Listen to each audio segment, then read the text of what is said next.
In my role as Learning and Teaching Consultant Curriculum, one of the things I most enjoy is co-facilitating sessional staff training with senior academics from our elements.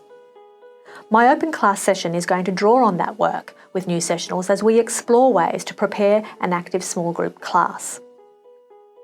My workshops usually run for 4 hours, which I know is a big ask for learners to concentrate consistently throughout. Hence, a crucial part of my workshop design is incorporating active learning strategies to punctuate periods of discussions of theory, concepts and pedagogy.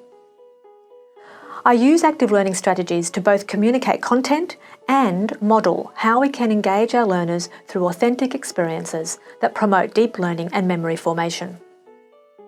In our session together, we'll simulate a portion of one of my workshops, exploring as a group our understanding of learning processes and use an active learning strategy called sorting strips to match those typical learning processes with examples of activities we can implement in our small group class designs.